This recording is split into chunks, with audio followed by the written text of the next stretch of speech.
मैं शपथ लेता हूं।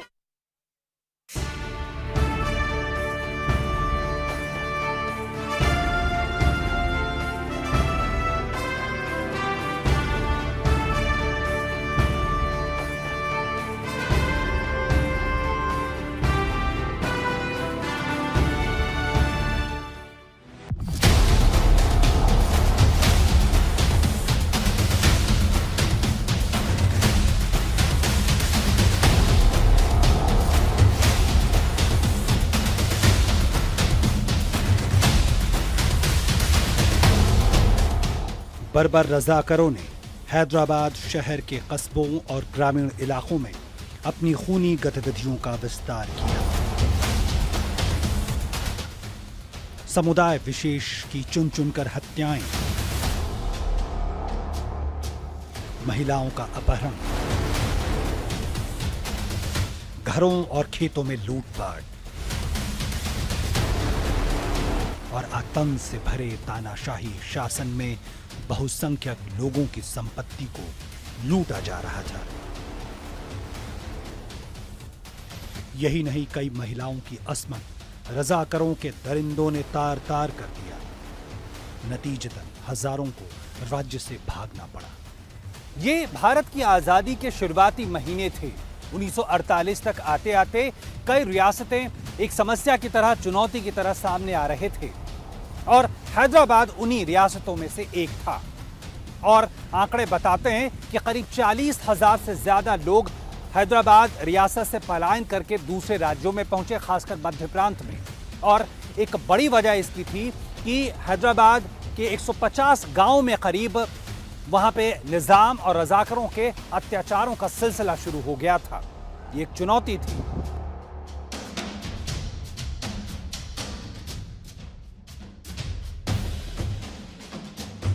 ये एक तरह से धोखाधड़ी हुई थी भारत की स्वतंत्रता के समय।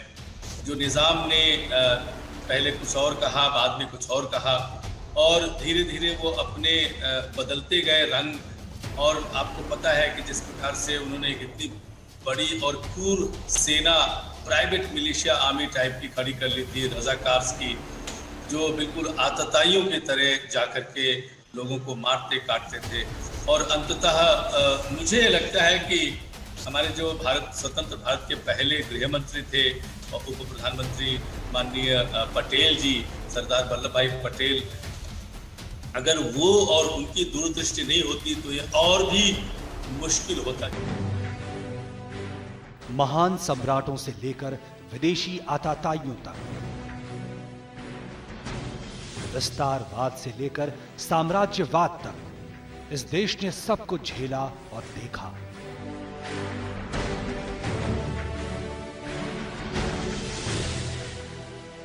लेकिन एक सरदार ने कुछ महीनों में वो कर दिखाया जो शताब्दियों में नहीं हो पाया था। आजादी के तुरंत पहले और उसके बाद भी भारत एक राजनीतिक इकाई के तौर पे स्थापित नहीं हुआ था। इसके मुख्य तौर पर दो हिस्से थे। पहला ब्रिटिश भारत, जो 15 अगस्त 1947 के बाद राजनीतिक तौर पर आजाद हो चुका था। दूसरा हिस्सा था रियासतों वाला भारत, जहां काबिज थे अपना इकबाल खो चुके राजे रजवाड़े और नवाब, जो कई तरह के अत्याचार भी करते थे। और उस समय देखा जाए तो 564 से ज्यादा ऐसी रियासतें थी जिनका भारत में विलय होना था। तो ऐसे में एक चुनौती थी, एक परीक्षा थी।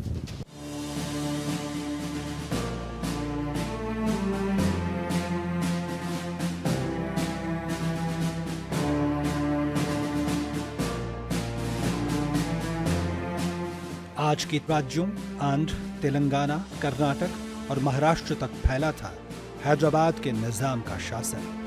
सन 1719 से लगभग 2 शताब्दियों से शासन करते आ रहे निजाम बड़े महत्वाकांक्षी थे।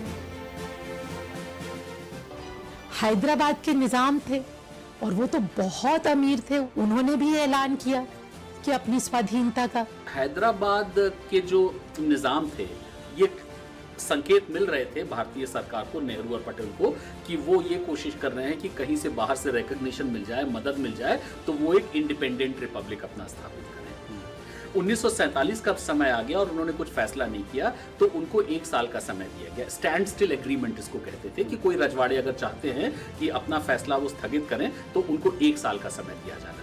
तो 1 साल का समय दिया गया कि 1 साल में वो तय करें कि वो क्या करना चाहते हैं। आजादी के बाद लंबी वार्ताओं के बाद भी हैदराबाद और भारत के बीच 29 नवंबर 1947 को 1 वर्ष के समझौते पर हस्ताक्षर हुए। उस समय के गृह मंत्री और रियासत मामलों के मंत्री सरदार ने आशा जताई कि जल्दी ही हैदराबाद रियासत दूसरे रियासतों की तरह भारत का हिस्सा हो जाएगा। एक ब्रिटिश व्यक्ति थे, बहुत ऊंचे पद पे थे, वॉल्टर माउंटन, और वो उनकी पूरी मदद कर रहे थे जैसे, और उससे उनको बहुत आश्वासन मिला। तो वॉल्टर माउंटन जो थे वो जिन्ना साहब के पास जाते थे, वो वहाँ पर लंदन पहुँचते थे और लंदन से आश्वासन लाते थे, अच्छा ठीक है अगर आप स्वाधीन हो जाओ तो हम आपकी मदद करेंगे। लेकिन निजाम और उसकी बर्बर निजी सेना रजाकरों के इरादे कुछ और थे। ये हिंदुस्तानी सरकार अपने आप को समझती क्या है? देखिए, हम आपको ऐसा सबक सिखाएंगे जिसे आप जिंदगी भर भूलेंगे नहीं। आसमान में जब तक चांद सितारे चमकते रहेंगे, हैदराबाद आजाद रहेगा। सरदार पटेल ने बहुत कोशिश की कि डिप्लोमेसी की आधार पर किसी तरह से निजाम को समझाया जाए, लेकिन वो जैसे बताया आपको कि निजाम जो था वो रजाकार जो थे वो उन्होंने लोगों को इतनी बुरी तरह दबाया था। इसका राजनीतिक और कूटनीतिक जो और ऐतिहासिक जो परिप्रेक्ष्य लिया जाए तो अगर सरदार साहब इस प्रकार का काम नहीं करते और नेहरू जी को समझा नहीं पाते पंडित नेहरू को, तो ये एक दूसरे प्रकार का एक दर्द होता जैसे कश्मीर रहा है अभी 2019 तक। सो इस प्रकार से बहुत ही महत्वपूर्ण और मुश्किल तो था ही, चूंकि भारत को स्वतंत्रता मिले हुए 13-14 महीने हो चुके थे, 13 महीने हो चुके थे, उससे ज्यादा बीत चुके थे और ये एक तरह से नासूर की तरह वहां पर दक्षिण भारत में एक ऐसा स्थान था जो बना हुआ था भारत सरकार के लिए, नेहरू जी के लिए और सरदार जी के लिए और पूरे भारतवासी के लिए। निजाम का सपना था कि अपना एक अलग देश हो। इसके लिए अपनी आर्मी के अलावा उसने एक अलग सेना भी बना रखी थी जिनको रजाकर कहते थे। इसके पहले निजाम ब्रिटिश सरकार के पास भी जा चुके थे कि कॉमनवेल्थ के अधीन इनका अपना देश हो, पर लॉर्ड माउंटबेटन ने मना कर दिया था। वीपी मेनन अपनी किताब the integration of the Indian states में लिखते हैं कि निजाम ने लॉर्ड माउंटबेटन जो उस समय भारत के वायसरॉय थे, उन्होंने दबाव डाला कि अगर हैदराबाद पे या निजाम पे दबाव बनाया जाएगा तो वो पाकिस्तान में भी शामिल होने की सोच सकते हैं। अब जरा सोचिए उस समय के नेतृत्व ने इसको लेकर क्या सोचा होगा। ये बात साफ तौर पर सामने आई कि इस तरह हैदराबाद भारत के बिल्कुल बीच में स्थित होना, अगर वो पाकिस्तान का हिस्सा हो जाता है तो कहा गया कि ये पेट में एक कैंसर की तरह होगा। भारतीय नेतृत्व इसको जरा भी भाव देने को, जरा भी मानने को तैयार नहीं थे। उधर निजाम तमाम तरह के दांवपेच अपना रहा था, पूरी दुनिया में संपर्क साधने की कोशिश कर रहा था, मान्यता लेने की कोशिश कर रहा था। पाकिस्तान को भी उसने करोड़ रुपए दिए, यहां तक कि जो हथियार पाकिस्तान ने भेजे उससे रजाकरों की सेना बनाई, एक हथियारबंद सेना।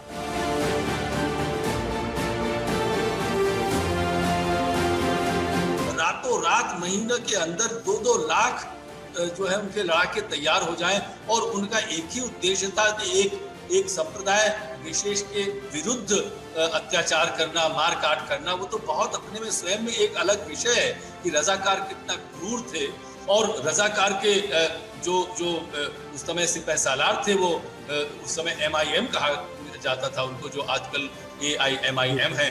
तो इसलिए MIM के जो सिपह सालार हैं उन्होंने रातों रात, और अब उसके अन्याय क्या है, तब से नहीं बहुत पहले से अन्याय जो है वो एक संप्रदाय विशेष के लिए किया जा रहा है, के विरुद्ध किया जा रहा था, हिंदुओं के विरुद्ध किया जा रहा था। आप सरकारी नौकरियां देखिए, आप ऑफिसर्स को देखिए, उनकी संख्या जो है 10-15% मुश्किल से हुआ करती थी।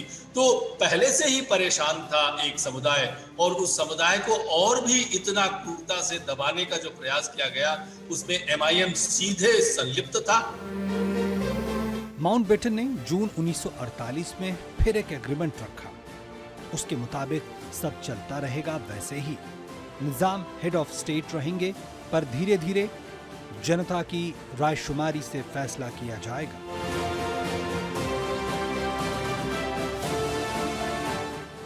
भारत सरकार तैयार हो गई, पर निजाम तैयार नहीं हुआ। कहा जाता है कि निजाम इसके लिए UN और अमेरिका के राष्ट्रपति तक पहुंचे, लेकिन हुआ कुछ नहीं। वो जो उनकी तमन्ना, उम्मीद, सपने, जो भी आप कहें, वो यूरोप के साथ, इंग्लैंड के साथ एक संधि करना चाहते हैं थे कि हमें कुछ आपके पास हमारी शक्तियां रहेंगी, बाकी हम यहाँ पर रहेंगे। और जहाँ तक आपने जो बहुत महत्वपूर्ण बात अभी कही कि वो पाकिस्तान के संपर्क में थे, संपर्क में ही नहीं थे, उन्होंने मिलियंस ऑफ पाउंड्स पाकिस्तान को दे दिए थे, एक लुटा दिए थे, जिसको वो बाद में उन्होंने कहा कि उन्होंने लोन दिया था, ऋण दिया था। ये सब बिल्कुल अनर्गल बातें हैं। तो पाकिस्तान के साथ तो उनका नितांत संपर्क था ही, और वो ऐसा था कि आपको अभी कुछ वर्षों पहले तक की अगर चर्चा करें किसी भी पाकिस्तानी विशेषज्ञ का या पाकिस्तानी समालोचक का, तो वो भी हैदराबाद की टीस बनी रहती है। निजाम हैदराबाद में सांप्रदायिक तनाव पैदा कर रहा था। कासिम रिजवी जो रजाकरों का नेता था, जो किसी भी हालत में लोकतंत्र नहीं चाहता था, कासिम ने दबाव बनता देख आतंक की आग लगा दी। जो भी इनके खिलाफ था, इनका दुश्मन था। मुख्य निशाने पर थे गैर मुस्लिम जनता। नतीजतन हत्या, बलात्कार और संपत्तियों की लूट। 2 लाख रजाकरों की फौज, जो एक तरह से बर्बर अत्याचारी थी, उनके अत्याचारों को लेकर, गतिविधियों को लेकर निजाम ने भी एक तरह से आंखें मूंद ली थी। और इतना ही नहीं, आने वाले वक्त में निजाम ने एक तरह से अपने तेवर और सख्त कर दिए। वो पाकिस्तान के संपर्क में तो पहले से ही थे, और एक वक्त ऐसा भी आया जब मोहम्मद अली जिन्ना, पाकिस्तान के संस्थापक, वो खुलकर सामने आ गए हैदराबाद और निजाम के पक्ष में। स्थिति बड़ी विकट हो चली थी। ऐसे में जो ये खबरें लगातार दिल्ली तक पहुंच रही थी, उसने सरदार पटेल को चिंतित कर दिया। हैदराबाद रियासत ने मामले को संयुक्त राष्ट्र में ले जाने की कोशिश की, लेकिन किसी का साथ नहीं मिल पाया। निजाम की जो भी चाल थी, जो भी उनकी दुर्नीति थी, कूटनीति तो मैं कह ही नहीं सकता हूँ, और बाद में किस प्रकार से उन्होंने अपने पैतरे बदले और कहा कि नहीं, रजाकार जो थे वो हमें परेशान कर रहे थे, और जिस तरह से उन्होंने सबसे एक तरह से इस्तीफा लिया, तो उनकी कोई नीति काम कर नहीं पाई। उनके जो इरादे थे, जो उनकी जो तमन्ना थी, वो धरी की धरी रह गई। हाँ, ये बात अवश्य है कि भारत को अपने ही देश में एक हिस्से को मुक्त कराने के लिए एक सेना भेजनी पड़ी। हैदराबाद रियासत में हिंसा उत्पीड़न का नंगा खेल मासूम जनता पर चल रहा था, और उस वक्त के गृह मंत्री और रियासत मामलों के मंत्री सरदार वल्लभ भाई पटेल के सब्र का प्याला अब छलक चुका था।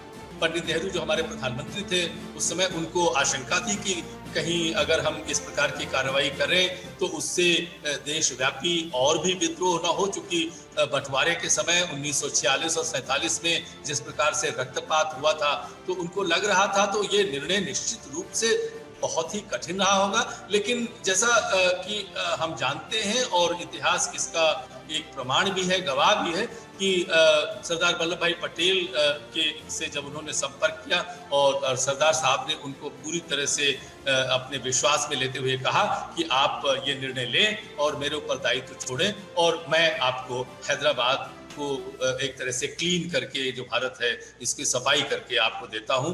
इसमें मुझे कोई इसमें शक नहीं है कि वो जब इतने बड़े बड़े राजा और जो स्टेट्स थे, उन्होंने एक्सेशन किया हंसी खुशी, और निजाम की चूंकि आंखें इस्लामाबाद और लाहौर और पाकिस्तान की ओर थी, और इसलिए ये सभी नेताओं को, पंडित नेहरू जी को भी अच्छी तरह से आभास था। मुझे लगता था कि उनको लग रहा होगा कि कहीं ऐसा ना हो कि देश में एक ऐसी स्थिति आए जिसकी एक प्रशासनिक और सामरिक दृष्टि से उसको संभाल पाना मुश्किल हो।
नौ सितंबर 1948 को आखिरकार दिल्ली ने यह तय कर लिया कि अब हैदराबाद के मामले में सैन्य कार्रवाई के अलावा कोई विकल्प नहीं है।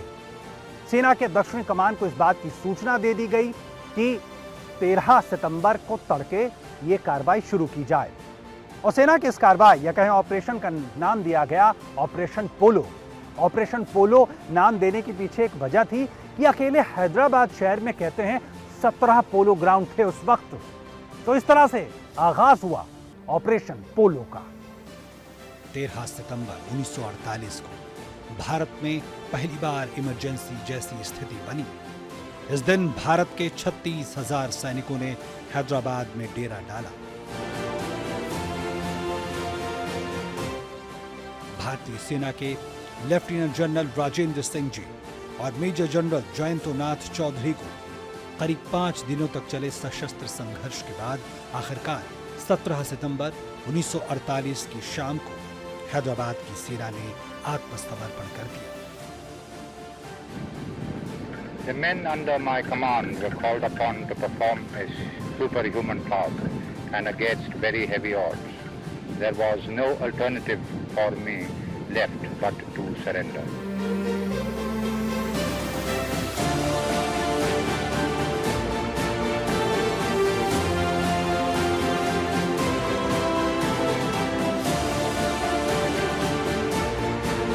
1946, 47, 48 में $30 मिलियन कितना होता है?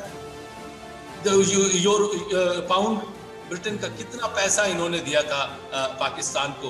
तो जिन्ना को खैर सपना था ही, वो तो और भी विशाल क्षेत्र में, भारत के विशाल क्षेत्र में पाकिस्तान को फैलाना चाहते हैं। लेकिन चूंकि वो भारत का जो नेतृत्व था, चाहे वो पंडित नेहरू हों प्रधानमंत्री के रूप में और विशेष तौर पर गृह मंत्री और उप प्रधानमंत्री के रूप में सरदार वल्लभ भाई पटेल हों, बाकी सारे जो राजा हों, राजनयिक हों, वो भी अपना कार्य कर रहे थे अंतर्राष्ट्रीय स्तर पर। और इन सब की सहयोग से और पंडित नेहरू के निर्णय के बाद सरदार वल्लभ भाई पटेल के नेतृत्व में यह ऐसा संभव हो पाया, जो इतिहास में जैसा कि हम लोग कहते हैं कि स्वयं में एक ऐसा पन्ना है जिसको भारत का बच्चा बच्चा हमेशा सदैव याद रखे। कोई चारा नहीं था। अंत में 1 साल तक कोशिश होती रही कि ये आराम तलबी से ये आ जाए। फिर सन 48 में नेहरू की भी इसमें सहमति थी। सरदार पटेल ने इसका ऑर्डर दिया, क्योंकि वो होम मिनिस्टर थे, आप जानते हैं, तो उन्होंने इसका ऑर्डर दिया और ये पूरा आर्मी का जो एक ऑपरेशन था वो बहुत सफलता से किया गया। 565 रजवाड़े थे, सारे के सारे लोग शौकिया अपनी मर्जी से नहीं आए थे। बहुत सारे टैक्टिक्स और स्ट्रेटजी अपनाई गई। कभी उनको धमकी दी गई, कभी उनको बहलाया फुसलाया गया, कभी उनको लालच दिया गया। पार्टीशन, रिफ्यूजी का आना और छोटे छोटे कम से कम 600 से ज़्यादा प्रिंसली स्टेट्स में बटा हिंदुस्तान, और उसको कंसोलिडेट करके इमर्जिंग राष्ट्र का रूप देना जो कि सरदार पटेल कर पाए, ये बहुत महत्वपूर्ण है। और इसी आधार, ये एक तरह से एक आधारशिला बनी, एक नींव बनी जिस पर कि independent composite state, secular socialist democratic राष्ट्र का निर्माण हो पाया। और इसी दिशा में डेवलपमेंट, इस डेवलपमेंट की दिशा ये जो अपनाई, ये इसका नींव सरदार पटेल ने। पहले गृह मंत्री और उप प्रधानमंत्री सरदार वल्लभ भाई पटेल की दूरदृष्टि नहीं होती तो हम सिर्फ कल्पना ही कर सकते हैं कि किस प्रकार की स्थिति आज होती भारत में।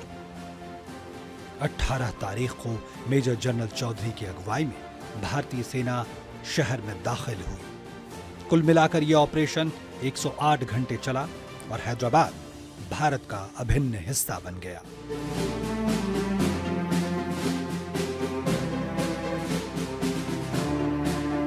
इतिहास और स्मृति कभी जाती नहीं है, वो हमेशा सबके मानस में बनी रहेगी। फिर भी इतिहास का एक हिस्सा है। और जैसा कि आपने कहा कि निजाम साहब को अंततः घुटने टेकने पड़े और सारी दुनिया ने देखा है वो चित्र जो है वो एक तरह से लेजेंडरी और ऐतिहासिक चित्र है। वो हाथ जोड़ करके, सिर झुका करके सरदार वल्लभ भाई पटेल के सामने खड़े हैं। वो स्वयं में एक हम लोगों का सीना चौड़ा कर देती है वो दृश्य, जो चित्र है, वो तस्वीर देखकर।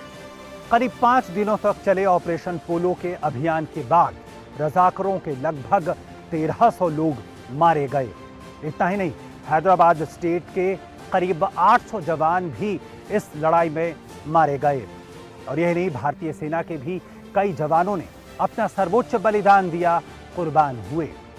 और इसने ये भी दिखाया कि कैसे उस वक्त लौह पुरुष सरदार पटेल की इच्छा शक्ति और योजना ने भारत के एकीकरण की प्रक्रिया को न सिर्फ संपूर्ण किया, बल्कि देश की एकता और अखंडता को भी सुनिश्चित किया और संदेश दिया कि भारत अपनी अस्मिता, अपनी अखंडता के लिए किसी हद तक जा सकता है।